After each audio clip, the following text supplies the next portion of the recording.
نحمده ونصلي على رسوله الكريم اما بعد فاعوذ بالله من الشيطان الرجيم بسم الله الرحمن الرحيم رب اشرح لي صدري ويسر لي امري واحلل عقدة من لساني يفقهوا قولي۔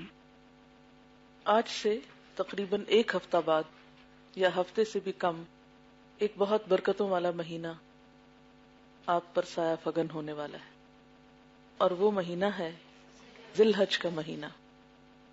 جس طرح رمضان المبارک ایک بہت اہم مہینہ ہے، اسی طرح ذی الحج بھی بہت خاص مہینہ ہے۔ رمضان میں ہم روزے رکھتے ہیں جو ایک فرض عبادت ہے، اسی طرح ذی الحج میں ہم حج کرتے ہیں جو ایک فرض عبادت ہے ہر صاحب استطاعت پر۔ لیکن جو حج کی استطاعت نہیں بھی رکھتے ان کے لیے بھی کرنے کے کچھ کام ہیں۔ بات یہ ہے کہ ہمارے معاشرے میں رمضان کو تو الحمدللہ بہت اہمیت دی جاتی ہے، اس کو سیلیبریٹ کیا جاتا ہے، کیونکہ سب بالغ اور صحت مند لوگوں کو روزہ رکھنا ہوتا ہے۔ حج کم لوگ کرتے ہیں لیکن روزہ زیادہ لوگ رکھتے ہیں، تو اس لیے وہ تو ہم ذرا اہتمام سے مناتے ہیں۔ لیکن جہاں تک ذی الحج کے مہینے کی برکت اور فضیلت ہے، وہ عام طور پر ہم سے مخفی رہتی ہے اور ہم اس کی طرف توجہ نہیں کرتے۔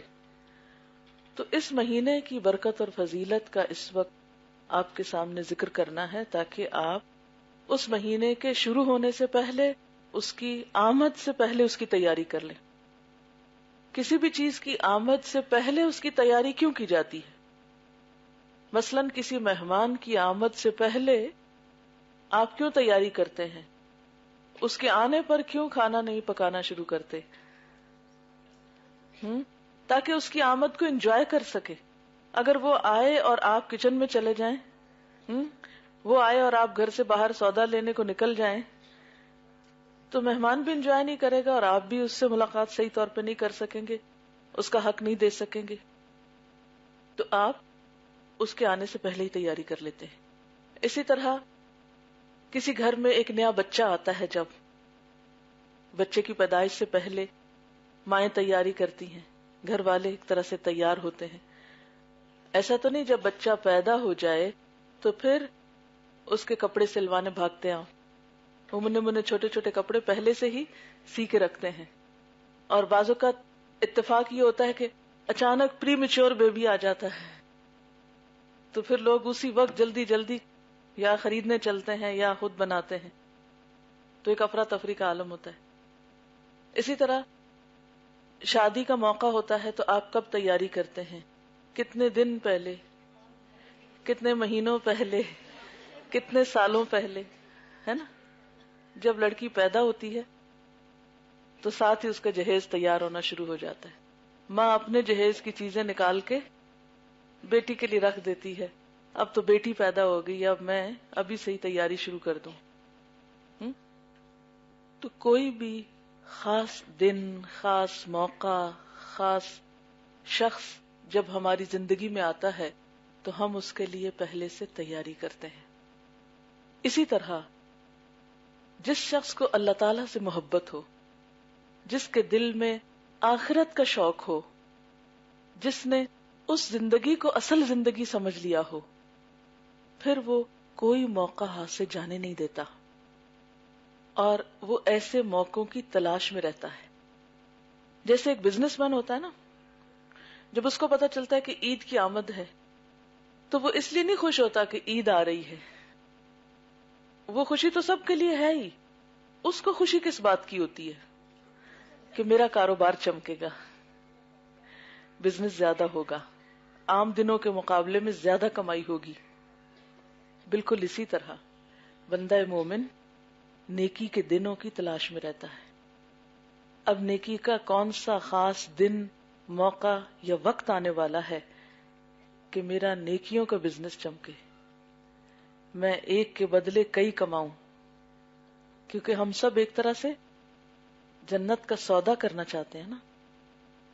ہم نے آخرت کو اپنی منزل بنانے کا وعدہ کیا ہے یا دعویٰ کیا ہے، تو پھر اس دعوے کو دعوے کی حد تک تو نہیں رہنے دینا، کچھ کرنا بھی چاہیے اس کے لیے۔ تو اس کے لیے کیا کرنا چاہیے؟ عام روزمرہ کی روٹین میں اچھے اچھے کام کرنے کے علاوہ خاص دنوں اور خاص مہینوں کا بھی انتظار رہنا چاہیے اور ان کے لیے تیاری کرنی چاہیے، اور قبل از وقت تیاری کرنی چاہیے، نہ یہ کہ جب وہ آ جائیں تو پھر ہم کتابیں کھول کے بیٹھ جائیں کہ اچھا آپ کیا کریں، اور اس تیاری میں کیا ہو، کچھ وقت گزر ہی چکا اور پھر ہمیں شیطان کے لو اتنا تو گزر گیا، باقی کو کیا کرنے، اسے بھی جانے دو۔ حالانکہ دنیا کے معاملے میں ہم ایسے نہیں کرتے کہ کوئی چیز ہمارے ہاتھ سے چھوٹ رہی ہے تو ہم کہتے چلو اتنی چھوٹ گئی تو باقی بھی جائے، اگر کچھ گر رہا تو ہم کہتے چلو یہ تو خود گرا اور یہ باقی میں خود گرا دیتی ہوں۔ لیکن نیکی کے موقع میں ہم کہتے ہیں اچھا چلو اب کیا کرنا، بہت سا تو وقت گزر گیا، اب جانے دو باقی بھی نہیں۔ تو ذی الحج کا مہینہ آپ کی زندگی میں کئی بار آیا اور گیا، لیکن شاید آپ نے اس کی قدر نہ پہچانی ہو۔ کیوں؟ وجہ کیا بنی؟ پتہ ہی نہیں کتنا اہم مہینہ ہے، احساس ہی نہیں، خیال ہی نہیں، کیونکہ ہم سمجھتے ہیں یہ حاجیوں کے لیے ہوگا امپورٹنٹ، ہم کون سا حج پہ جا رہے ہیں کہ ہم اس کے بارے میں سوچیں۔ حالانکہ حدیث میں آتا ہے، صحیح بخاری کی حدیث ہے، کوئی دن ایسا نہیں جس میں نیک عمل اللہ تعالیٰ کو ان 10 دنوں کے عمل سے زیادہ پسند ہو۔ کن 10 دنوں کے؟ ذی الحج کے پہلے 10 دنوں کے، یعنی ان 10 دنوں میں جو نیک عمل کیا جاتا ہے وہ باقی سال کے دنوں سے کئی گنا زیادہ اہمیت رکھتا ہے، زیادہ اللہ تعالیٰ کو پسند آتا ہے۔ تو اس مہینے میں خاص طور پر پہلا عشرہ جو ہے وہ زیادہ امپورٹنٹ ہے۔ اگر یہ امپورٹنٹ ہے، اہم ہے، فائدہ مند ہے، تو پھر کریں کیا؟ ایک تو جو کچھ آپ روٹین میں کر رہے ہیں کرتے رہیں، اچھے کام جن کو بھی آپ اچھا کام سمجھ کے کرتے ہیں، اور دوسرے کچھ خاص چیزیں بھی جن کا ان دنوں میں اہتمام کرنا ہے، جن میں نمبر 1 اللہ تعالی کا ذکر ہے۔ ذکر تو ویسے بھی ہم دن رات کرتے ہیں، لیکن ہمارا طریقہ کیا ہوتا ہے؟ جو دل میں آتا ہے ہم کرنے لگتے ہیں۔ کبھی سبحان اللہ و بحمدہ کا خیال آ جاتا ہے تو وہ پڑھ لیتے ہیں، کبھی زبان سے استغفر اللہ نکلنے لگ جاتا ہے، کبھی لا الہ الا اللہ پڑھنے لگ جاتے ہیں۔ سب اچھا ہے، جو آپ کا دل چاہے پڑھیں، لیکن ان 10 دنوں میں خاص طور پر تکبیرات پڑھیں۔ تکبیرات کیا ہیں؟ تکبیر سے ہے یہ لفظ اللہ اکبر کہنا، یعنی اللہ کی بڑائی بیان کرنا۔ اللہ تعالی تو ہے ہی بڑا، ہم کہیں یا نہ کہیں، ہم مانیں یا نہ مانیں، وہ تو ہے ہی بڑا، لیکن اس کی بڑائی کا جب ہم اظہار کرتے ہیں تو یہ بات اللہ تعالیٰ کو پسند ہے۔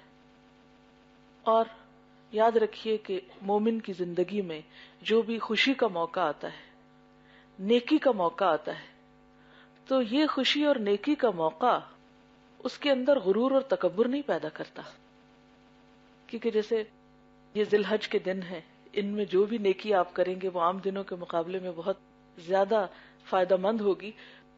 تو انسان جب کوئی نیکی کر لیتا تو فوراً ہی شیطان دل میں کیا خیال ڈالتا ہے؟ تم نے تو اتنا کچھ کر لیا، تم تو بہت نیک ہو گئے۔ جو ہی یہ خیال آئے تو کرے کیا؟ علاج کیا ہو؟ اللہ اکبر، اللہ سب سے بڑا ہے، وہ سب سے عظیم ہے، میری کوئی بڑائی نہیں۔ تو اس طرح نیکی کا تکبر ٹوٹ جاتا ہے، پھر خیال نہیں آتا کہ میں نے کوئی بڑا کام کیا ہے۔ تو جب بھی آپ کے دل میں شیطان یہ ڈالنے لگے کہ تم نے بہت بڑا کام کیا ہے تو فوراً کیا کہا کرے؟ اللہ اکبر، اللہ بڑا ہے، میرے لیے نہیں بڑائی، بڑائی تو ساری کی ساری اللہ کے لیے ہے۔ اسی طرح خوشی کے موقع پر عام طور پہ ہم پھولے نہیں سماتے، فخر و غرور تکبر میں مبتلا ہو جاتے ہیں، بعض اوقات لباس کے ذریعے، بعض اوقات اپنے پاس جو نعمتیں ہیں ان کے ذریعے ہم دوسروں پر فخر جتانے لگتے ہیں، ان کو نیچا دکھانے لگتے ہیں۔ یہ چیزیں بھی ناپسند، یہ چیزیں بھی ناپسندیدہ ہیں، مومن کے اخلاق سے میل نہیں کھاتی۔ ایسے موقع پر بھی آپ نے دیکھا جب بھی عید کا دن ہوتا ہے تو ہمیں کیا سکھایا جاتا ہے؟ تکبیریں پڑھی جائیں۔ تو یہاں بھی ہمیں ان دنوں میں نیکی کے جو بھی مواقع ملے ان کی قدردانی کے طور پر کثرت سے تکبیریں پڑھتے جائیں۔ تکبیریں 3 طرح کی مسنون ہیں، جو ہمیں روایات میں ملتی ہیں.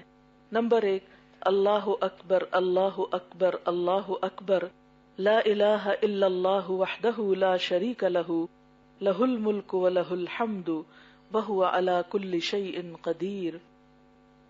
دوسری ہے اللہ اکبر اللہ اکبر، لا الہ الا اللہ واللہ اکبر، اللہ اکبر وللہ الحمد. تیسری ہے اللہ اکبر کبیرا والحمد للہ کثیرا وسبحان اللہ بکرۃ واصیلا. ان سب تکبیروں میں جو چیز غالب ہے وہ کیا ہے؟ اللہ سب سے بڑا ہے. اب سوال یہ پیدا ہوتا ہے کہ اگر ہم یہ تکبیریں پڑھنا چاہتے ہیں تو اپنے آپ کو یاد دہانی کیسے کرائیں؟ کیا طریقہ ہو کہ ہم یہ کام کر بھی جائیں اور یہ نہ ہو کہ لما تقولون ما لا تفعلون، ایسی باتیں کرتے کیوں ہو پھر جو کرنی نہیں ہوتی. یہاں بیٹھ کر تو ہم سب کہیں ہاں ٹھیک ہے بہت اچھا ہے اور ایسا کرنا چاہیے اور ہونا چاہیے، اور جب کرنے کا موقع آئے تو ہم بھول ہی جائیں. تو اس کے 2-3 طریقے ہو سکتے ہیں. ایک طریقہ تو یہ ہے کہ آپ یہ تکبیریں لکھ کر بڑی بڑی گھر میں کسی ایسی جگہ پر لگا لیں کہ جہاں آپ لازماً بیٹھیں یا گزریں یا کام کریں. مثلا خواتین کچن میں لکھ کے لگا سکتی ہیں، کھانا پکا رہی ہیں ساتھ ساتھ تکبیریں پڑھتی رہیں. اسی طرح آپ اپنے ڈرائنگ روم میں بیٹھنے کی جگہ پر، کسی بھی ایسی جگہ پر جہاں پر آپ کی نظر بار بار پڑتی ہے یا پھر آنے والوں کی بھی پڑتی ہے. بعض اوقات ایسا ہوتا ہے نا کہ سٹنگ روم میں کوئی آ کے بیٹھا ہوتا ہے، آپ اندر کوئی کام کر رہے ہوتے ہیں تو وہ بےچارہ بیٹھ کے ادھر ادھر دیکھتا رہتا ہے، کبھی وہ ایک ڈیکوریشن پیس دیکھتا ہے، کبھی وہ دوسرے کو دیکھتا ہے. تو اگر کہیں تکبیریں لکھی ہوئی ہوں گی تو لا محالہ وہ بھی پڑھ لے گا. ٹھیک ہے نا. ایک طریقہ تو ہو سکتا ہے، اس کے لیے ہم انشاءاللہ چھپوا رہے ہیں، وہ بھی آپ لے سکتے ہیں اگر چھپ گئی ٹائم پر. ورنہ آپ خود اپنے ہاتھ سے لکھ کر، لیکن سپیلنگ درست ہو، غلط چیز نہ لکھی ہوئی ہو، اپنے ہاتھ سے لکھ کر کہیں نہ کہیں جا کے ایسی جگہ ضرور لگا دیں. تو گھر والے پوچھیں گے تو صرف یہ کیوں لگا رہی ہو، یہ ایک اور چیز لگنے لگی ہے. تو اس موقع پر آپ بتائیں یہ اس لیے لگا رہے ہیں. ٹھیک ہے. یعنی جاتے ہی واز و نصیحت نہیں کرنی، ادھر آؤ سب تکبیریں پڑھو، بلکہ وہاں لگا دیں اور ساتھ ہی ایک آدھ حدیث لگا دیں. اس کا تکبیروں کے اوپر ٹائٹل دے سکتے ہیں اللہ سب سے بڑا ہے. ٹھیک ہے. ایک دوسرا طریقہ یہ ہے کہ ایک کیسٹ تیار کرائی گئی تھی جو اکثر یہاں پر سنائی جاتی ہے آپ کو، تکبیروں پر مبنی ہے. جیسے آپ صبح سویرے اٹھے ہیں، آپ تیاری کر رہے ہیں آنے کی، گھر والے بھی اپنی اپنی تیاری میں لگے ہوئے ہیں، تو آپ اس کیسٹ کو چپ کر کے آن کر دیں. اب کیا ہوگا، جب آن ہوگی تو سویرے سویرے سب کے کانوں میں پڑ جائے گی، اور جب وہ کانوں میں سویرے سویرے پڑے گی تو یقین مانے کہ جو چیز سویرے کان میں پڑ جاتی ہے وہ لا محالہ دن میں انکانشیسلی زبان پہ آنے لگتی ہے. کئی دفعہ ہوتا ہے نا ایسے کہ کوئی گانے کا بول سویرے سویرے آپ کے منہ سے ایک دفعہ نکلا، پھر سارا دن آپ کی زبان پہ چڑھ گیا، ہر تھوڑی دیر بعد وہی کہہ رہے ہیں، حالانکہ آپ نے کوئی سویرے ایسا حفظ نہیں کیا ہوتا، لیکن وہ ایک دفعہ جو سویرے منہ پہ بات آتی وہ بار بار دن کو آتی چلی جاتی. تو اس طرح آپ خود بھی اور آپ کے گھر والے بھی تکبیریں پڑھ سکیں گے. پھر یہ بھی ہو سکتا ہے ایک تیسرا طریقہ کہ آپ خوبصورت انداز میں اس کو پڑھیں، یعنی اونچی آواز میں اللہ اکبر اللہ اکبر. تو جب آپ پڑھ رہے ہوں گے تو کیا ہوگا، کوئی دوسرا سنے گا تو وہ بھی شروع ہو جائے گا. لیکن اتنا زیادہ نہ پڑھیں کہ دوسرے پریشان ہو جائیں، یا وہ پڑھ رہے ہوں تو آپ تکبیریں شروع کر دیں اور ڈانٹ کھائیں، یا یہ کہ سو رہا ہو کوئی پاس اور آپ تکبیریں شروع کر دیں. تو اس وقت پھر نتیجہ کیا ہو سکتا ہے. لیکن ایسے وقت میں پڑھیں جب سب جاگ رہے ہیں اور سب آپ کی بات سن سکتے ہیں اور برداشت کر سکتے ہیں اور ساتھ شامل بھی ہو سکتے ہیں. اس سلسلے میں امام بخاری فرماتے ہیں کہ حضرت ابن عمر رضی اللہ تعالی عنہ اور حضرت ابو ہریرہ رضی اللہ تعالی عنہ ماہ ذی الحجہ کے ان دنوں میں بازار نکل جاتے، یہ 2 صحابی، اور تکبیرات کہتے رہتے، اور دوسرے لوگ بھی ان کی تکبیریں سن سن کر تکبیریں کہتے. تو پہلی چیز جس کا آپ نے ان دنوں میں اہتمام کرنا ہے وہ کیا ہے، کثرت سے تکبیروں کا پڑھنا. دوسری اہم چیز روزہ، دوسری اہم عبادت روزہ. اس سلسلے میں خاص طور پر 9 ذی الحج کے روزے کی فضیلت بہت آئی ہے. 9 تاریخ کا روزہ رکھنا، جس کو یوم عرفہ کہا جاتا ہے، جس روز حاجی حج کرتے ہیں عرفات کے میدان میں، سب سے زیادہ لوگوں کی بخشش ہوتی ہے، بے شمار لوگوں کی گردنیں آگ سے آزاد ہوتی ہیں. تو جو لوگ وہاں نہیں پہنچ سکتے وہ اپنے گھروں میں روزہ رکھ سکتے ہیں. اب اس میں تھوڑی سی کنفیوژن لوگوں کو ہو جاتی ہے، کیونکہ ہمارا ہجری کیلنڈر عموماً 1 یا 2 دن پیچھے ہوتا ہے بنسبت سعودی عرب کے. تو اس میں پریشانی کی ضرورت نہیں. جیسے نمازوں کے اوقات اپنے اپنے ملک کے الگ ہیں، اسی طرح باقی تاریخیں بھی اپنے اپنے ملک کے اعتبار سے ویلڈ ہیں. ورنہ آپ یہ بھی کر سکتے ہیں کہ آپ اپنی 9 تاریخ کو بھی روزہ رکھ لیں، اور جس دن وہاں حج ہو رہا ہو اس دن بھی روزہ رکھ لیں، کیونکہ صرف ایک ہی روزہ نہیں بلکہ ان سارے دنوں کے روزے کی بہت فضیلت ہے، 9 دن کے روزے کی. حضرت حنیدہ بن خالد اپنی بیوی سے اور وہ رسول اللہ صلی اللہ علیہ وسلم کی زوجہ مطہرہ سے روایت کرتی ہیں. وہ فرماتی ہیں کہ رسول اللہ صلی اللہ علیہ وسلم ذی الحج کے 9 دن اور 10ویں محرم اور ہر مہینے کے 3 دن اس طرح کے پہلی پیر اور 2 خمیس روزے رکھتے تھے. تو اس سے کیا پتہ چلتا ہے اس روایت سے کہ آپ صلی اللہ علیہ وسلم نے ان 9 دنوں کے بھی روزے رکھے ہیں. ٹھیک ہے نا، یعنی پورے 9 دن بھی آپ روزے رکھ سکتے ہیں. اگر ہمت نہیں تو 1 دن رکھ کے 1 دن چھوڑ بھی سکتے ہیں، پھر 1 دن رکھ لیں، پھر 1 دن چھوڑ دیں، جیسے صوم داؤدی تھا. تو جو آپ کو سہولت ہو، ورنہ 1 دن کا روزہ تو لازمی رکھیں. اور وہ کیا؟ 9 ذی الحج کا. اس کا ثواب کیا ہے؟ صحیح مسلم کی روایت ہے، رسول اللہ صلی اللہ علیہ وسلم نے اس روزے کے بارے میں فرمایا کہ یکفر السنۃ الماضیہ والباقیہ، کہ یہ روزہ گزشتہ سال اور آئندہ سال کے گناہوں کا کفارہ کرتا ہے. یہ روزہ 2 سال کے گناہوں کی معافی کا ذریعہ بنتا ہے، کیونکہ اس دن حج کے میدان میں، عرفات کے میدان میں بہت سارے لوگوں کی معافی ہو رہی ہوتی ہے. تو ہم بھی ایک چھوٹی سی عبادت کر کے ان کے ساتھ شریک ہو جاتے ہیں، ہم آہنگ ہو جاتے ہیں. اب آپ کیا کریں؟ اس روزے کو خود تو رکھیں گے، لیکن گھر والوں کو کیسے بتائیں گے؟ آپ اس حدیث کو لکھ کر کہیں لگا سکتے ہیں. شادی کے کارڈ جو فالتو گھوم پھر رہے ہوتے ہیں گھروں میں، اتنا مہنگا کاغذ یا کارڈ ان میں استعمال ہوتا ہے، ان کے صاف حصوں کو کاٹیے، ان پر اچھی سی کلرنگ کریں اور یہ حدیث لکھ کر سب رشتہ داروں کو دے دیں. ٹھیک ہے. اس کے علاوہ یہ ہے کہ یہ بروشر جس میں یہ سارے مسائل موجود ہیں، تقریباً یہ چھپا ہوا بھی موجود ہے، آپ یہ بھی ایک ایک بھیج سکتے ہیں، دے سکتے ہیں، تاکہ وہ خود بھی پڑھ لیں. زبانی بھی بتا سکتے ہیں جہاں آپ مناسب سمجھیں. مثلاً آپ کیسے بتا سکتے ہیں کہ 1 دن پہلے آپ کہیں کہ میں سوچ رہی ہوں کل روزہ رکھ لوں. گھر والوں کو مثلاً شام کے کھانے پہ آپ کہیں کہ میرا دل چاہ رہا ہے کہ کل میں روزہ رکھوں. تو پوچھیں گے کہ کیوں، تمہیں کیا ہو گیا ہے، کوئی منت مانی ہوئی ہے؟ تو آپ کہیں گے کہ نہیں، کل کے روزے کی یہ فضیلت ہے. تو کہیں گے کہاں لکھا ہوا ہے؟ تو آپ لکھا ہوا نکال کے دکھا دیں. پھر اگر وہ رکھنا چاہیں تو ان کو بھی سویرے جگا دیں، اور اگر وہ نہ رکھنا چاہیں تو ان کو برا بلا نہ کہیں. اب بات یہ ہے کہ اس روزے کو خالصتاً اللہ کی رضا کے لیے اور گناہوں کی بخشش کے لیے، اپنے گناہوں اور قصوروں کا اعتراف کرتے ہوئے اللہ تعالیٰ سے دعا بھی کریں اس دن، اور جب روزہ افطار ہو تو اس وقت پھر مزید دعا مانگیں انشاءاللہ تعالیٰ. تو یہ آپ کے لیے ایک بہت بہترین نیکی ہوگی. تیسری اہم چیز جو اس عشرے میں کرنی ہے یا اس مہینے میں، وہ ہے قربانی. ذکر زبان کی زکوٰۃ ہے، روزہ جسم کی زکوٰۃ ہے، اور قربانی ایک طرح سے مال کی زکوٰۃ ہے. زکوٰۃ اپنی خاص اصطلاحی معنوں میں یہاں نہیں. زکوٰۃ کا کیا معنی ہوتا ہے؟ پاکیزگی کا ذریعہ ہے، تزکیے کا ذریعہ ہے، صفائی ہوتی ہے اس سے. زبان سے پتہ نہیں ہم کیا کیا الٹی سیدھی باتیں کرتے رہتے ہیں نا. تو جب ذکر کرتے ہیں تو وہ زبان کی ایک طرح سے صفائی ہوتی ہے. اسی طرح پتہ نہیں کیا کچھ کھا بیٹھتے ہیں، کیا اس میں حلال اور کیا نہیں ہے. تو روزہ جو ہے یہ ایک طرح سے جسم کی زکوٰۃ ہے، اور قربانی مال کی زکوٰۃ ہے۔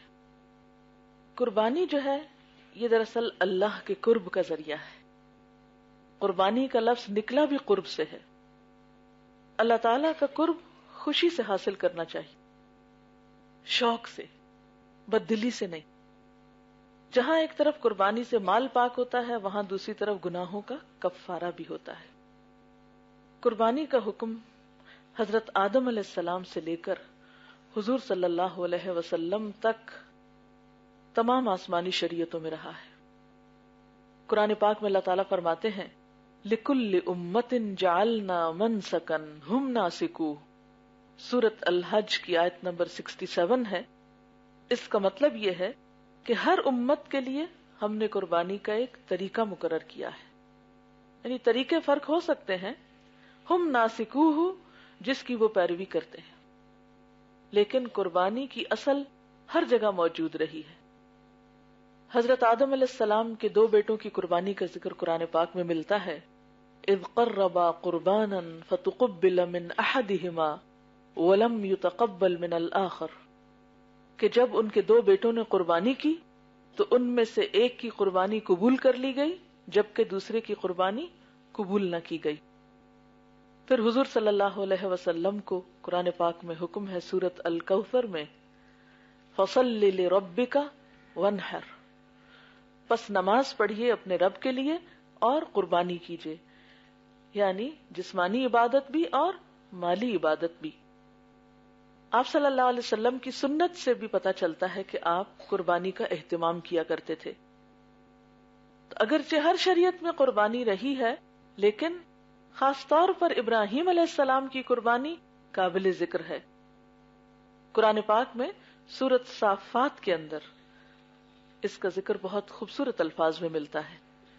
ارشاد باری تعالیٰ ہے وَقَالَ إِنِّي ذَاهِبٌ إِلَىٰ رَبِّي سَيَهْدِينِ رَبِّ هَبْ لِي مِنَ الصَّالِحِينَ فَبَشَّرْنَاهُ بِغُلَامٍ حَلِيمٍ فَلَمَّا بَلَغَ مَعَهُ السَّعْيَ قَالَ يَا بُنَيَّ إِنِّي أَرَىٰ فِي الْمَنَامِ أَنِّي أَذْبَحُكَ فَانظُرْ مَاذَا تَرَىٰ قَالَ يَا أَبَتِ افْعَلْ مَا تُؤْمَرُ سَتَجِدُنِي إِن شَاءَ اللَّهُ مِنَ الصَّابِرِينَ فَلَمَّا أَسْلَمَا وَتَلَّهُ لِلْجَبِينِ وَنَادَيْنَاهُ أَن يَا إِبْرَاهِيمُ قد صدقت الرؤيا إنا كذلك نجزي المحسنين إن هذا لهو البلاء المبين وفديناه بذبح عظيم وتركنا عليه في الآخرين سلام على إبراهيم كذلك نجزي المحسنين، سورۃ صافات آیت نمبر 99 سے 110۔ ترجمہ ہے اور ابراہیم علیہ السلام نے کہا کہ میں اپنے رب کی طرف جا رہا ہوں، وہ میری رہنمائی فرمائے گا۔ اے میرے رب تو مجھے نیک اولاد عطا فرما۔ یہ کب جا رہے تھے؟ جب انہوں نے اپنی قوم کو اور اس کے شرک کو چھوڑ دیا تھا، تو انہوں نے اپنے رب کی طرف رجوع کیا۔ اس وقت انہوں نے اولاد کے لیے دعا مانگی، اور صرف اولاد کی دعا نہیں بلکہ نیک اولاد کی دعا۔ تو ہم نے اسے بردبار لڑکے کی بشارت دی، چنانچہ وہ حلیم لڑکا پیدا ہوا۔ کیا نام تھا اس لڑکے کا؟ اسماعیل علیہ السلام۔ جب وہ ابراہیم علیہ السلام کے ساتھ چلنے پھرنے اور دوڑنے کے لائق ہو گیا تو ابراہیم علیہ السلام نے کہا اے میرے بیٹے، میں نے خواب میں دیکھا ہے کہ میں تجھ کو ذبح کر رہا ہوں، فانظر ماذا ترى، تم دیکھو تم کیا کہتے ہو، تمہاری کیا رائے ہے؟ بیٹے نے جواب دیا ابا جان، آپ کو جو حکم دیا گیا ہے آپ کر ڈالیے۔ غلام حلیم تھے نا، بردبار تھے۔ حلم انسان کے عمل کو بہت خوبصورتی بخشتا ہے، انسان کی پرسنالٹی کو بہت خوبصورت بنا دیتا ہے، حلم اور بردباری۔ ابا جان آپ کو جو حکم دیا گیا ہے کر ڈالیے، خدا نے چاہا یا اللہ نے چاہا تو آپ مجھے صبر کرنے والوں میں پائیں گے، یعنی میں اس وقت چیخ پکار نہیں کروں گا، حال دعائی نہیں کروں گا کہ ہائے ابا آپ مجھے مارنے لگے ہیں۔ ہمیں تو ماں باپ ذرا سا کچھ کہہ دیں تو ہم دنوں روتے رہتے ہیں، کیوں کہا مجھے، اور بعض ناخلف تو ناراض ہو جاتے ہیں، ماں باپ کی چھوٹی موٹی ڈانٹ ڈپٹ سے، حالانکہ اللہ نے ان کو حق دیا ہے. اور بعض جگہوں پہ تو دیکھا گیا کہ کئی کئی دن بولتے بھی نہیں ہیں، روٹ جاتے ہیں، گھر چھوڑ بھاگتے ہیں. لیکن دوسری طرف دیکھیے حضرت اسماعیل علیہ السلام کو، کہتے ہیں کہ آپ مجھے صبر کرنے والوں میں پائیں گے. جب باپ بیٹا دونوں اس کام کے لیے متحد ہو گئے، دونوں نے سر تسلیم خم کر دیا. فلما اسلما، سورۃ البقرہ میں تو ہم پڑھتے ہیں نا کہ اذ قال له ربه اسلم قال اسلمت لرب العالمین.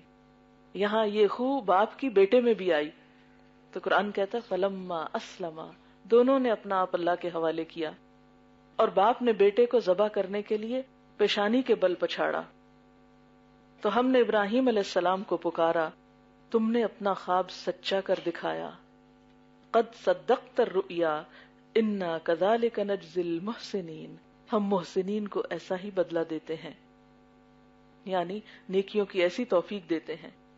ان ھذا لہو البلاء المبین، یقیناً یہ ایک کھلی کھلی آزمائش تھی، یعنی یہ کوئی معمولی بات نہ تھی، اللہ تعالی کی طرف سے ایک بہت بڑا امتحان تھا. وفدیناہ بذبح عظیم، اور ہم نے ایک عظیم قربانی کے ذریعے اس بچے کو چھڑا لیا. وترکنا علیہ فی الآخرین، اور اس کا ذکر خیر بعد والوں میں چھوڑ دیا، یعنی بعد کی نسلوں میں یہ واقعہ ایک انوکھا واقعہ بن گیا، ایک بہترین واقعہ بن گیا. سلام علی ابراہیم، سلامتی ہو ابراہیم پر. کذالک نجزی المحسنین، محسنین کو ہم ایسی ہی جزا دیتے ہیں. تو پھر خاص طور پر ابراہیم علیہ السلام کی اس قربانی کی یاد میں آئندہ نسلوں کو کیا حکم دیا گیا کہ وہ ان کے اس طریقے کو فالو کریں، اور ہر سال ایام حج میں قربانی کریں، مخصوص دنوں میں جانوروں کے اوپر اللہ کا نام لیں. اور پھر آج تک یہ یادگار باقی ہے، یہ سنت چلتی چلی آ رہی ہے، جس کے بارے میں آپ صلی اللہ علیہ وسلم نے فرمایا کہ یہ تمہارے باپ ابراہیم علیہ السلام کا طریقہ ہے. انہوں نے اگر اللہ کے قرب کے لیے اپنا بیٹا قربان کرنے سے بھی گریز نہیں کیا تو ہمارے لیے کیا حکم ہے، ہمیں کیا کرنا چاہیے؟ خوشی خوشی جانور ذبح کرنا چاہیے، پوچھ پوچھ کے نہیں. کیونکہ عام طور پر لوگ اس بارے میں اتنے مسئلے پوچھتے ہیں، اتنی بحث کرتے ہیں، اتنی کھود کرید کرتے ہیں. اچھا میری اتنی آمدنی ہے، مجھ پہ بھی ہے، میرے پاس اتنا زیور ہے، مجھ پہ بھی ہے، میں کروں یا نہ کروں، شوہر اجازت نہیں دے رہا، کیا کروں، بچوں کی تعلیم ہے، فلاں ہے فلاں، سب باتیں ٹھیک ہے. لیکن بات یہ ہے کہ جب ہمارا کسی چیز کے اوپر دل آ جاتا تو ہمیں کبھی کچھ سوچا؟ کبھی کسی عزیز کو، کسی پیارے انسان کو تحفہ دینے کی بات آتی تو ہم اس وقت یہ ساری باتیں سوچتے ہیں؟ نہیں. اسی لیے ہم دیکھتے ہیں کہ قربانی کا کوئی خاص نصاب کسی قرآن پاک اور کسی حدیث میں ہمیں نہیں ملتا کہ وہ شخص قربانی کرے جس کے پاس اتنا اور اتنا مال ہو. زکوٰۃ کا تو نصاب ملتا ہے نا کہ جس کے پاس 7.5 تولے سونا ہو یا اس سے زیادہ اور اس پر سال گزر چکا ہو. لیکن جب آپ قربانی کے باب میں دیکھتے ہیں کہ کتنے مال والے پہ قربانی ہے تو کچھ نہیں ملتا. کیوں؟ اس لیے یہ تو ایک محبت کا اظہار ہے. ہمارے ہاں کچھ سالوں سے محبت کے اظہار کے لیے ویلنٹائن ڈے منایا جاتا ہے، وہ بھی ساتھ ہی آ رہا ہے اور امتحان ہے. اور ویلنٹائن ڈے میں کبھی کسی نے مسئلہ نہیں پوچھا کہ یہ منائیں کہ نہ منائیں. کسی نے نہیں آ کے پوچھا کہ میری آمدنی اتنی ہے، کیا میں پھول خریدوں کہ نہ خریدوں، بھیجوں کہ نہ بھیجوں، کارڈ خریدوں یا نہ خریدوں. بغیر کسی سے مشورہ کیے، چاہے ادھار پیسے لینے پڑے. یعنی جو منانے والے ہیں، یہ جن کے دل میں وہ خاص شوق اور چاہتے ہیں، وہ اپنی ان چاہتوں کے اظہار کے لیے ایک لمحے کے لیے بھی نہیں سوچتے کہ وہ پیسہ کہاں لگا رہے ہیں یا برباد کر رہے ہیں. لیکن اللہ کی راہ میں دینے والے پتہ نہیں کیوں اتنا زیادہ سوچتے ہیں اور اتنا پوچھتے ہیں، اور قربانی کے موقع پر تو زیادہ ہی پوچھتے ہیں. جیسے بنی اسرائیل نے گائے ذبح کرنے کے لیے بہت ہی زیادہ سوال کر ڈالے تھے، تو مجھے لگتا ہے وہ بنی اسرائیل والی جو خصلت ہے وہ گئی نہیں. تو بات یہ ہے کہ اگر آپ میں وسعت ہے، استطاعت ہے، کر سکتے ہیں کر لیں، نہیں کر سکتے تو چپ رہیں، اور ایک دوسرے کو کرٹیسائز بھی نہ کریں، کرنے والا فخر نہ جتائے اور نہ کرنے والے کو برا بھلا نہ کہے۔ اس لیے قربانی کی اصل حقیقت کیا ہے کہ یہ محبت کا اظہار کا ذریعہ ہے، it's a token of love, اور ایک تعلق جو آپ کا اللہ تعالی کے ساتھ ہے، کیونکہ اس دن جو خون بہایا جاتا ہے تو اس کا ایک قطرہ جو زمین پہ گرتا ہے وہ بظاہر ضائع ہوتا نظر آتا ہے، لیکن اللہ پاک کے خزانے میں چلا جاتا ہے، وہ اس کا قدردان ہے۔ اللہ تعالیٰ نے ابراہیم علیہ السلام کی قربانی کا خاص طور پر ذکر کیا ہے، ان کو یہاں 2 دفعہ اس واقعے کے اندر محسن کہا گیا ہے۔ تو قربانی اصل میں کون کرتا ہے؟ جو محسن ہوتا ہے۔ ابراہیم علیہ السلام کو اللہ تعالیٰ نے خلیل اللہ کا لقب دیا تھا کہ وہ اللہ کے دوست تھے۔ تو ایک دوست اپنے دوست کے لیے جو تحفہ پیش کر رہا ہے محبت کا، وہ کیا ہے؟ بیٹے تک کو قربان کرنے کی بات پہ کوئی بھی نہ اپنے آپ کو کوئی ملال ہے نہ بیٹے کو، کوئی دل میں دوسرا خیال نہیں جاتا۔ اور پھر آپ دیکھیں کہ ان کو جزا کیا ملی۔ کتنے پیغمبر گزرے ہیں، لیکن درود شریف میں رسول اللہ صلی اللہ علیہ وسلم کے نام کے ساتھ ان کا نام بھی آتا ہے۔ ایسا نہیں کہ دوسرے پیغمبروں کی شان کم ہے، وہ بھی اپنی اپنی جگہ بہت بلند ہے، لیکن جو مقام ابراہیم علیہ السلام کا ہے باقی پیغمبروں میں، وہ سب کے سامنے ہے، جانا پہچانا ہے۔ اور یہ قربانی اور یہ واقعہ ہمیں کیا سکھاتا ہے کہ اللہ کی راہ میں اللہ کو خوش کرنے کے لیے اللہ تعالی سے دوستی اور محبت اور اس کی اطاعت کے اظہار کے طور پر جو بھی ہمارے پاس ہے وہ ہم بغیر تنگ دلی کے، بغیر کسی پریشانی کے پیش کریں، وہ معاملہ اس کے ساتھ رکھیں۔ دیکھیں کہ جو تحفہ دکھا دکھا کے کیا جاتا ہے یا احسان جتا کے کیا جاتا ہے، وہ تحفہ نہیں، وہ دین کہلاتا ہے۔ کہتے ہیں نا دین چڑھایا۔ تو ہمیں اللہ کی راہ میں جو کچھ بھی کرنا ہے وہ دین نہیں چڑھانا، حالانکہ اللہ تعالیٰ اس کو قرض حسنہ کہتے ہیں، وہ لینے والا اس کو قرض حسنہ بولتا ہے، لیکن ہمیں کس طرح دینا ہے؟ اور پھر یہ کہ اپنے ہی لیے دینا ہے نا، پھر پلٹ کے واپس ہی آنا ہے، اس میں رکھنا کوئی نہیں ہے۔ تو اس لیے جو دے سکتے ہیں وہ دے دیں، اور بہت زیادہ لمبی چوڑی بحثوں میں نہ پڑیں کہ قانونی لحاظ سے کون کرے اور کون نہ کرے، یہ ہر شخص اپنا جائزہ خود لے۔ اور پھر خاص طور پر جب کرنے لگے تو اپنی نیت اللہ کے لیے خالص کر لیں، اس میں دکھاوا نہ ہو، ریا نہ ہو، اس کا بار بار تذکرہ نہ ہو کہ میں نے 1 کی 2 کی 5 کی، اتنا کیا اتنا کیا، نہیں، بس جو کر سکتے ہیں کر لیں۔ اور ساتھ ہی کیا سوچو، قل ان صلاتی ونسکی ومحیای ومماتی للہ رب العالمین، کہہ دیجئے کہ بے شک میری نماز اور میری قربانی اور میرا جینا اور میرا مرنا اللہ رب العالمین کے لیے ہے۔ قربانی میں آپ دیکھیے کہ ہم جانور ذبح کرتے ہیں، اللہ تعالیٰ کو نہ ہمارے اس جانور کا خون پہنچتا نہ گوشت پہنچتا ہے، جیسا کہ قرآن پاک میں آتا ہے لن ینال اللہ لحومها ولا دماؤها ولکن ینالہ التقوی منکم، اللہ کو نہ ان جانوروں کا گوشت پہنچتا ہے اور نہ ان کا خون پہنچتا ہے، اسے تو صرف تمہارا تقوی پہنچتا ہے۔ تو تقوی اچھی نیت سے وجود میں آتا ہے، یا جیسا کہ آپ سب جانتے ہیں کہ تقوی دل کی کیفیت کا نام ہے، اور نیت اور ارادے بھی دلوں میں ہی ہوتے ہیں، تو یہ دونوں انٹر ریلیٹڈ ہیں۔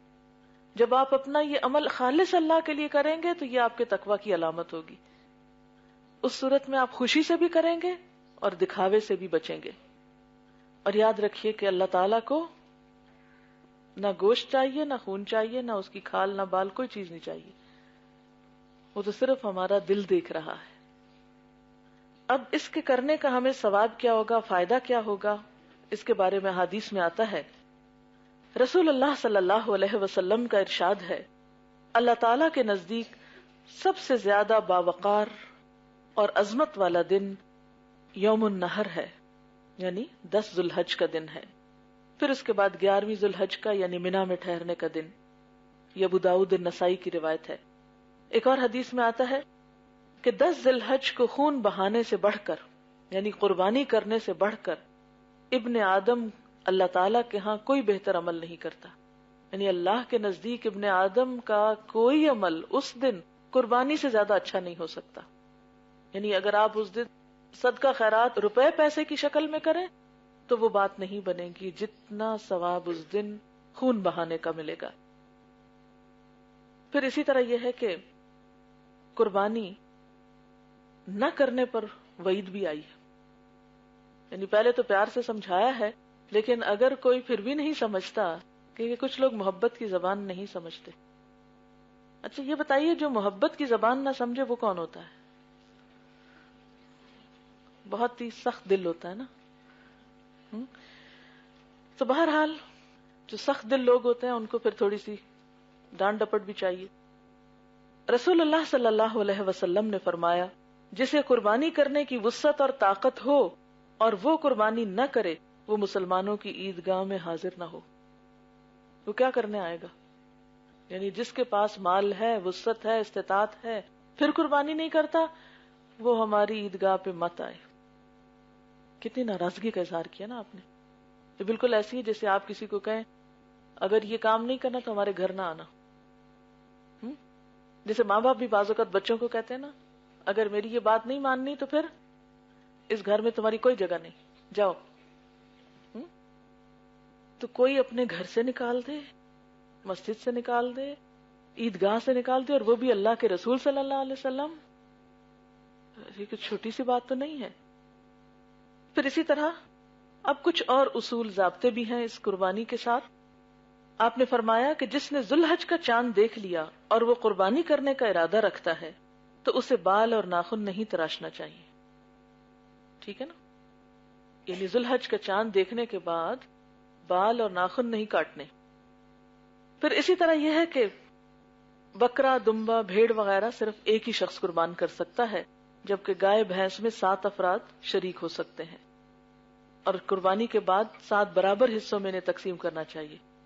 لیکن یہ شرط نہیں کہ ایک شخص صرف ایک ہی بکرا کرے. اگر اس میں وسعت ہے 2 کرنے کی، 2 بھی کر سکتا ہے. اسی طرح ایک گائے میں 7 لوگ میکسیمم شریک ہو سکتے ہیں، لیکن اگر 7 نہیں مل رہے تو 5 بھی شریک ہو سکتے ہیں، 2 بھی ہو سکتے ہیں، اور ایک اکیلا بھی کرنا چاہے تو کر سکتا ہے. یعنی میکسیمم شیئرز کو بتا دیا گیا، لیکن اس سے کم بھی ہو سکتے ہیں. اچھا، اسی طرح ایک قربانی سارے گھر والوں کی طرف سے بھی کفایت کر سکتی. یعنی ضروری نہیں کہ گھر کا ہر بندہ الگ الگ قربانی دے، ایک قربانی بھی سب کے لیے کافی ہو سکتی ہے. رسول اللہ صلی اللہ علیہ وسلم اپنے سارے گھر والوں کی طرف سے ایک بکری کی قربانی کرتے تھے. اور یہ بھی ملتا ہے کہ ایک موقع پر آپ نے 100 اونٹ ذبح کیے، میرے خیال 70 اپنے ہاتھ سے شاید کیے اور باقی حضرت علی رضی اللہ تعالیٰ عنہ نے کیے جب آپ نے حج کیا تھا. تو یہ کوئی لگا بندہ ضابطہ یا قانون یا قاعدہ نہیں، کیونکہ یہ تو ایک محبت کا اظہار ہے نا. جتنا میسر ہے، جب جو کر سکو وہ کر لو.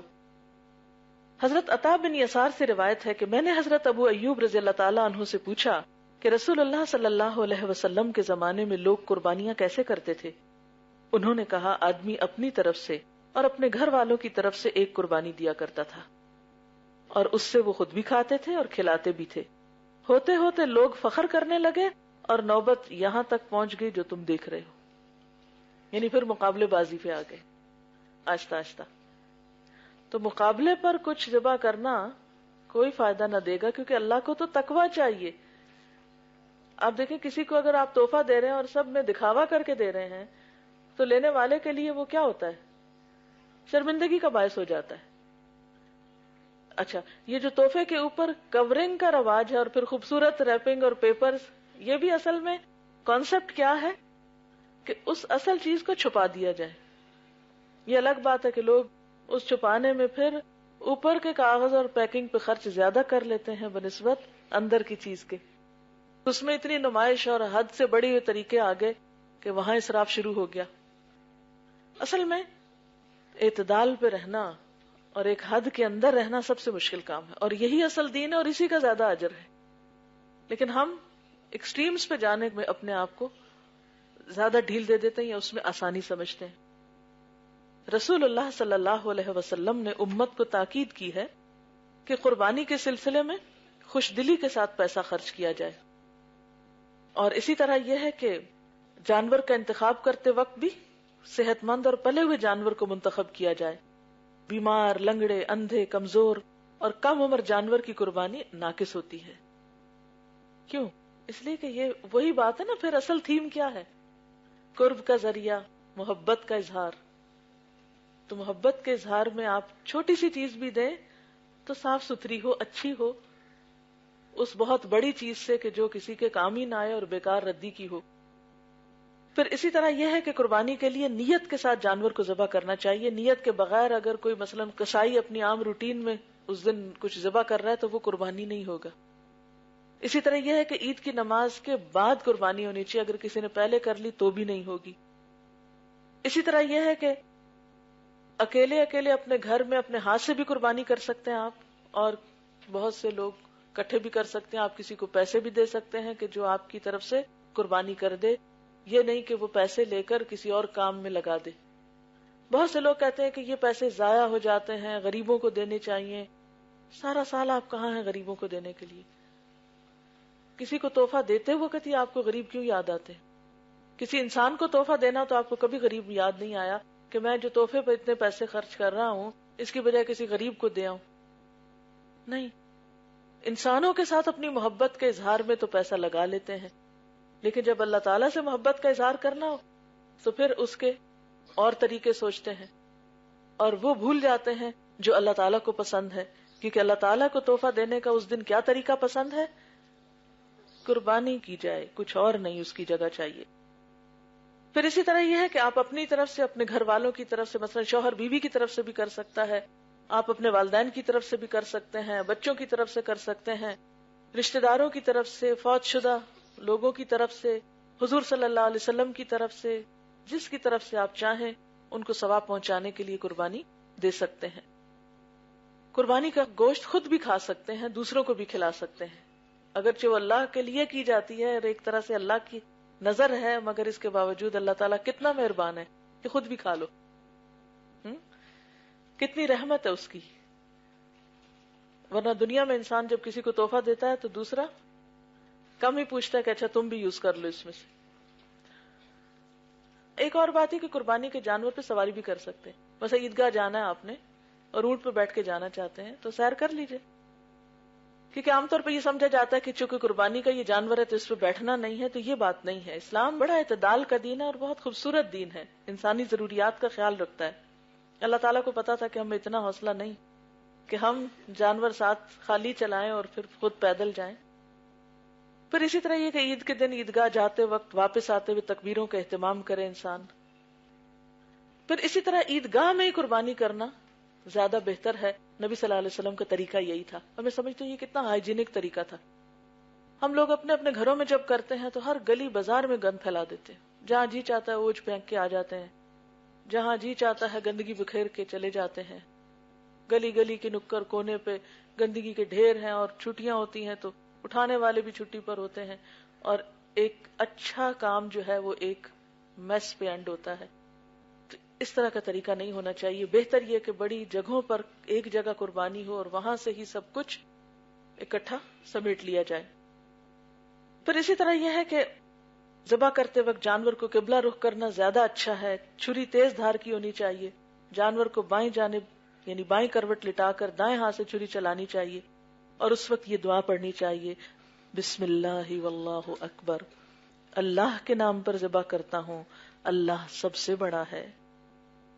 اور اس کے علاوہ آخری بات یہ کہ قربانی کی کھال، گوشت وغیرہ فروخت نہیں کیا جا سکتا یا مزدوری میں نہیں دیا جا سکتا. اس کو بھی صدقہ کرنا ہے، اور کسی صدقہ جاریہ کے کام میں بھی آپ اس کو لگا سکتے ہیں. تو اللہ تعالی ہم سب کے ایمان اور دین کی حفاظت فرمائے. سبحانک اللہم و بحمدک نشہد ان لا الہ الا انت نستغفرک و نتوب الیک.